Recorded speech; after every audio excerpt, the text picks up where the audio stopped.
जय हिंद साथियों, स्वागत है आप सबका साहित्य शिखर क्लासेस के यूट्यूब चैनल पर। कैसे आप सभी? आप लोगों के बहुत सारे कमेंट थे कि सर संस्कृत शोभा की जो वैकेंसी कंप्लीट हो चुकी है, तो अब इसके बाद फर्स्ट ग्रेड की तैयारी करना, जो हम तैयारी की शुरुआत करें तो कैसे शुरुआत कर सकते हैं। और ये कमेंट तो विशेषकर मेरे पर्सनल मैसेज भी आया कि जो नए अभ्यर्थी हैं उनको समझ में नहीं आ रहा कि सर जो कम समय बचा हुआ है, अभी समय में कैसे तैयारी की शुरुआत करें और किस तरह क्या रणनीति अपनाएं। तो उसके ऊपर कुछ टिप्स पर बात कीजिए।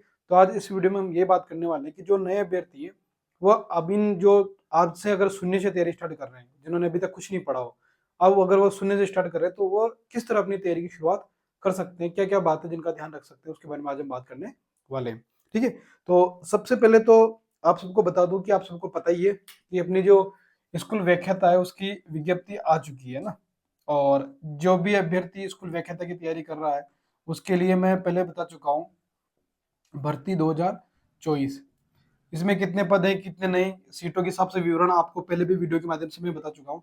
आज हम बात करेंगे इस पे कुछ बिंदुओं पर, जैसे नए अभ्यर्थी जो है वह कैसे शुरुआत करेंगे। पहला मुख्य बात है ना, नए अभ्यर्थी शुरुआत कैसे करें, क्योंकि शुरुआत सबसे इंपॉर्टेंट होती है और बहुत सारे अभ्यर्थियों को पता नहीं होता है कि शुरुआत कैसे करें। अगर आपने सही से नहीं की है तो ये मान के चले कि असफल होने का सबसे बड़ा कारण बन सकता है आपका ये। तो नए अभ्यर्थी शुरुआत कैसे करें?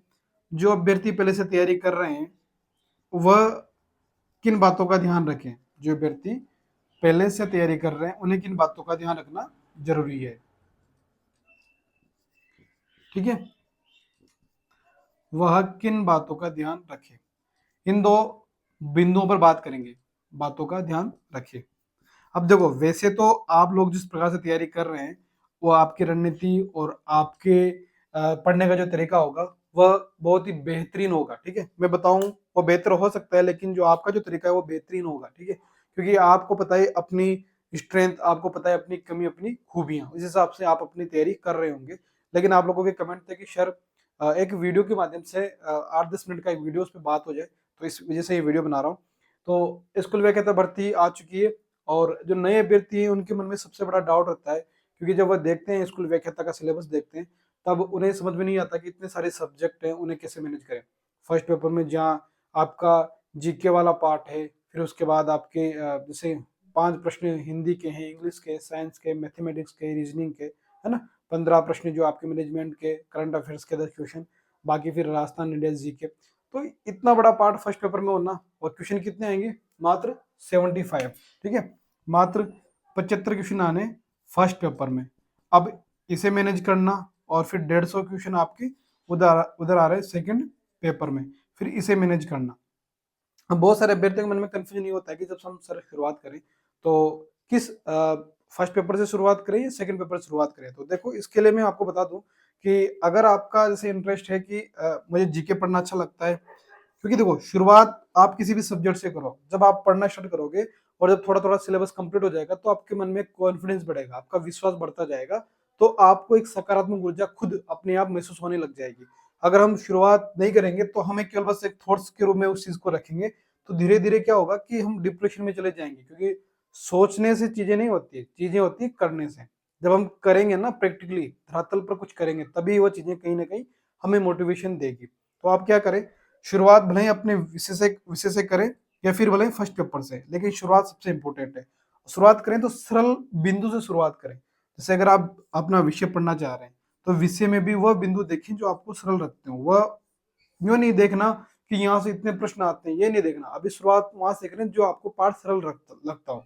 ठीक है, उसी प्रकार फर्स्ट पेपर में भी जो सरल पार्ट लगता है वहां शुरुआत करें। जैसे अगर आपको लगता है कि हिंदी की व्याकरण आपको सरल लगती है तो वहां शुरुआत करें। जैसे हिंदी की व्याकरण के टॉपिक कंप्लीट हो गए तो आपके 5 क्वेश्चन कंप्लीट। ठीक है, उसके बाद आपको लगता है कि सर मुझे रीजनिंग आती है तो रीजनिंग वाला पार्ट देख लो। ठीक है, उसके अलावा आपको लगता है सर मुझे मैनेजमेंट आती है तो आप मैनेजमेंट वाला पार्ट देख लो। अब आपको क्या करना है कि शुरुआत कर रहे हैं लेकिन एक टाइम टेबल के अकॉर्डिंग चीजें तय करनी है, क्योंकि आपके पास अब ज्यादा समय नहीं है, विज्ञप्ति आ चुकी है। तो हम मिनिमम से मिनिमम 5 महीने या 6 महीने का एक टाइम टेबल बना के चलेंगे। तो आप जो नए अभ्यर्थी शुरुआत करेंगे वह कम से कम क्या कितने महीने, मान लें कि मुझे 6 महीने मेरे पास है। अब इन 6 महीनों में ही मुझे तैयारी करनी है, इन 6 महीनों में मुझे रिविजन करना है, और इन 6 महीनों में मुझे अभ्यास करना है, प्रैक्टिस करनी है टेस्ट सीरीज का। ठीक है, अब तो इस हिसाब से अपना आपको क्या करना पड़ेगा, सिलेबस को देखना पड़ेगा और उसी हिसाब से फिर आपको अप्लाई करना पड़ेगा उन चीजों को। तो जैसे अब बात कर लेते हैं कि जो नए अभ्यर्थी शुरुआत करेंगे वह सबसे पहले तो देखेंगे अपना सिलेबस। वैसे मैं पिछले वीडियोस में बता चुका हूँ, लेकिन आप लोगों के कमेंट आ रहे थे बहुत दिनों से, इसलिए फिर आज ये वीडियो बनाना पड़ रहा है कि जैसे सबसे पहले आपकी प्राथमिकता क्या होगी, अपना पाठ्यक्रम निकालोगे। ठीक है, पाठ्यक्रम फर्स्ट पेपर का भी और सेकंड पेपर का भी। ठीक है, सेकंड पेपर का भी, फर्स्ट पेपर और सेकंड पेपर का जैसे आप अपना सिलेबस निकाल लेते हो, उसको डेली ये करना है आपको कि डेली मॉर्निंग में 5 मिनट और इवनिंग में भी 5 मिनट सोते टाइम आराम से उसे आप पढ़ सकते हैं। तो सुबह उठते भी सिलेबस पढ़ना है, शाम को सोए तब भी सिलेबस पढ़ के सोना है, ताकि आपको धीरे धीरे वो सिलेबस याद हो जाए और आपको पता लग जाए कि कौन से बिंदु जो है इंपॉर्टेंट है, सिलेबस में क्या क्या आ रहा है क्या क्या नहीं आ रहा है। उसके बाद जब पाठ्यक्रम कंप्लीट हो जाएगा तो उस पाठ्यक्रम के हिसाब से अपनी पुस्तक सूची तैयार कर लें। अब जैसे बहुत सारे अभ्यर्थियों के मन में पुस्तक सूची को लेकर डाउट रहता है, तो पुस्तक सूची को लेके हिंदी विषय को लेके तो जो सेकंड पेपर है हिंदी विषय, उसको लेके मैं वीडियो बना चुका हूँ। आप वहां से सेम वही बुक लिस्ट ला के तैयारी करना स्टार्ट कर सकते हैं। और इसके साथ साथ आप जो है साहित्य शिखर क्लास से जो निःशुल्क कोर्स चला रहा है फर्स्ट ग्रेड और सेकंड ग्रेड का, उसे ज्वाइन कर सकते हैं, हमारे चैनल से जुड़ सकते हैं, ताकि आपको यहीं से निःशुल्क तैयारी हो जाए। फर्स्ट ग्रेड और सेकंड ग्रेड की पूरी तरह निःशुल्क कोर्स करवाएंगे। और अभी आप जाके देखें तो मेरी हिंदी साहित्य के इतिहास की लगभग 82 क्लासें हो चुकी है। और अभी जो संस्कृत शिक्षा विभाग का पेपर हुआ उसमें हूबहू जितना मैंने पढ़ाया है उसमें से हूबहू प्रश्न उठ के आए हैं। मेरे बहुत सारे मैसेज आ रहे थे कि सर अभी तक मैंने, जैसे किसी ने आधा पेपर ही चेक किया था, सर 30 प्रश्न तो आपके नोट्स से हूबहू मिल गए। तो आप एक बार क्लास से देखिए, आपको लग जाएगा अंदाजा किस प्रकार का हम जो कोर्स करवा रहे हैं वो भी निःशुल्क। और फर्स्ट पेपर की बात कर लेते हैं तो फर्स्ट पेपर के लिए भी जैसे हम मैनेजमेंट करवाएंगे और साइको करवाने वाले हैं, और ग्रामर के जो 5 प्रश्न है वो तो करवाएंगे। ठीक है, तो आप साइंस क्लासेस से जुड़ सकते हैं। बाकी फर्स्ट पेपर के लिए भी बुक लिस्ट में जो है बहुत जल्द वीडियो बना के, वैसे मैंने अपलोड कर रखा है एक वीडियो पुराना, लेकिन नया वीडियो बना के अपलोड कर दूंगा। तो आप उस अकॉर्डिंग अपनी पुस्तकें डिसाइड कर सकते हैं कि मुझे ये मैटर पढ़ना है। फर्स्ट पेपर मतलब पहले पाठ्यक्रम देख लें, उसके बाद पुस्तक सूची निश्चित कर लें। उसके बाद पुस्तक सूची के बाद आपको प्रत्येक जो कंटेंट है उसके लिए कम से कम एक ही बुक रखनी है पहले तो। ठीक है, प्रत्येक विषय के लिए एक ही बुक है, एक ही कंटेंट रखना है। क्यों? क्योंकि शुरुआत में भटकाव में नहीं आना है, जब बेसिक कंप्लीट हो जाएगा तब उसके बाद उसके अकॉर्डिंग ही फिर आगे जाना है। अगर आपको जैसे मान लो आपके पास किसी कोचिंग के नोट्स है तो पहले उन्हें कंप्लीट करना है, उसके बाद इन पुस्तक सूची में आना है। अगर आपके पास कुछ नहीं है, सेल्फ कर रहे हैं, तो पहले इन पुस्तक सूची को लेके आ जाए, इन बुक लिस्ट को, और इस अकॉर्डिंग एक बार इन्हें पढ़ लें। फिर उसके अलावा आप कुछ एक्स्ट्रा पढ़ना चाहते हैं तो फिर वो देख सकते हैं। ठीक है, तो प्रत्येक कंटेंट के लिए एक बुक रखेंगे शुरुआत में, एक किताब। ठीक है, एक पुस्तक रखेंगे, उससे एक्स्ट्रा नहीं करेंगे। शुरुआत में अगर किताबों का बोझ बन जाएगा तो दिमाग पर इतना बोझ बन जाएगा कि आप जो कर रहे हैं ना वो भी आपको लगेगा कि मैं कुछ नहीं कर पा रहा हूँ, मेरा सिलेबस तो कब पता नहीं कब कंप्लीट होगा, और इस चक्कर में आप नेगेटिव हो जाओगे और जो कर रहे हो वो भी किसी काम का नहीं रहेगा। इनके साथ साथ पाठ्यक्रम पढ़ लिया, डेली पुस्तकें पढ़ रहे हैं, प्रत्येक कंटेंट लिया, बुक लेके आनी, उसके साथ साथ जो ओल्ड पेपर हुए हैं आपके उन्हें भी साथ के साथ पढ़ना है, ओल्ड पेपर। ठीक है, जैसे मान लो फर्स्ट ईयर में आपके जो ओल्ड पेपर हो चुके हैं अपने विषय के और फर्स्ट पेपर के, अब वो हो सकता है कि वह आपका जो है जैसे हिंदी वाले जो अभ्यर्थी हैं वह ऐसा करेंगे कि संस्कृत जो सेकंड ग्रेड का जो एग्जाम हुआ है, सेकंड ग्रेड में जो एग्जाम में जो प्रश्न है हिंदी का पेपर के, तो सेकंड ग्रेड के पेपर भी देखेंगे और फर्स्ट ग्रेड के भी देखेंगे, संस्कृत डिपार्टमेंट के भी देखने और सामान्य शिक्षा विभाग के भी आपको देखने हैं।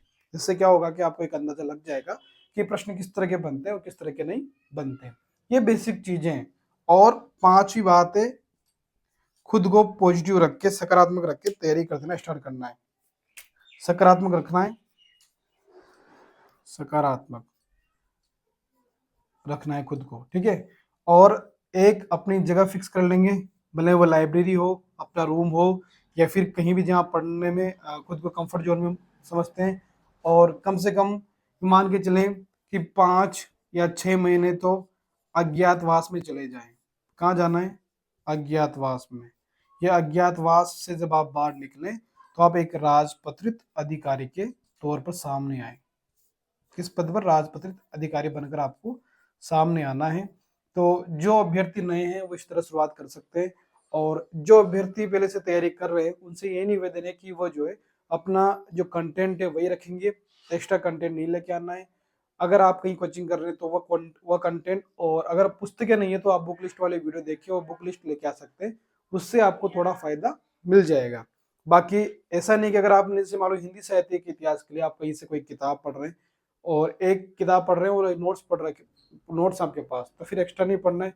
ऐसा नहीं कि आप जो बुक लिस्ट मैंने बता रखी है, जैसे मान लो आप किसी भी कोई गाइड पढ़ रहे हो, मैंने जो बुक बता रखी है एक ऑथेंटिक बुक लेके आ सकते हैं। बाकी हिंदी साहित्य के लिए तो 50 पुस्तकें ऐसी है जो आपको पूरी ऐसी लगेगी कि यहाँ से प्रश्न आना है, ठीक है। कंटेंट फिक्स रखना है, एक किताब को 10 बार पढ़ना है, नहीं कि 10 किताबों को एक बार। एक किताब अगर 10 बार पढ़ोगे तो वहीं से आपका सिलेक्शन हो जाएगा। प्रत्येक पुस्तकों में कंटेंट जो है पर्याप्त होता है सफलता के लिए। इन बातों पर आप ध्यान रख सकते हैं। और जैसे आप सबको पता है कि साहित्य शिखर क्लासेस निःशुल्क कोर्स चला रहे हैं फर्स्ट ग्रेड, सेकंड ग्रेड और रीड को लेके, तो आप साहित्य शिखर क्लासेस को सब्सक्राइब कर सकते हैं और टेलीग्राम ग्रुप ज्वाइन कर सकते हैं।